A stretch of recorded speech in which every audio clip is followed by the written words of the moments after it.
नमस्कार। यदि तपाईं वा तपाईंको कोही आफन्त वैदेशिक रोजगारीमा जाँदै हुनुहुन्छ भने अहिलेको यो भिडियो तपाईंको जीवनकै सबैभन्दा महत्त्वपूर्ण भिडियो हुन सक्छ। विमानस्थलमा श्रमिकलाई दुःख दिने एउटा ठूलो जालो कसरी तोडियो, किन अब वैदेशिक रोजगारीमा जानेले त्यो कुन रसिद वा बिल बोकिरहनु पर्दैन र विमानस्थल जानु अघि कुन एउटा गल्तीले तपाईंलाई जेलसम्म पुर्याउन सक्छ, यी सबै कुराको खुलासा वैदेशिक रोजगार विभाग र अध्यागमन विभागको पछिल्लो कडा निर्देशनमा आधारित छ।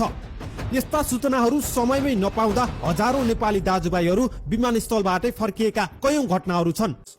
अब लागौं आजको मुख्य खुलासातर्फ। विमानस्थलमा वैदेशिक रोजगारीमा जाने श्रमिकसँग अनावश्यक कागजात र बिल भरपाई मागेर हैरान पार्ने दिन अब सकिएका छन्। अध्यागमन विभागले एउटा यस्तो कडा स्पष्टीकरण जारी गरेको छ जसले लाखौं श्रमिकलाई ठूलो राहत दिएको छ।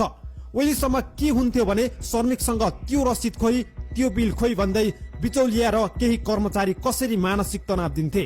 तर अब सुन्नुहोस्, अध्यागमनले स्पष्ट भनेको छ श्रम स्वीकृति र राहदानी मात्र भइपुग्छ, कुनै पनि बिल वा रसिद वा अतिरिक्त कागजात चाहिँदैन।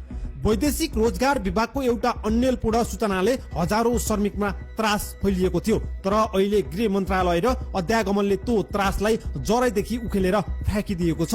अब कसैले तपाईंसँग रसिद माग्यो भने तपाईंले निर्धक्क भएर यो नियम सुनाइदिन सक्नुहुन्छ। तर के तपाईंसँग सही श्रम स्वीकृति छ त? कतै तपाईं साइबर सेन्टरको ठगीमा त पर्नु भएको छैन? यसमा भने तपाईं होशियार हुनु पर्दछ।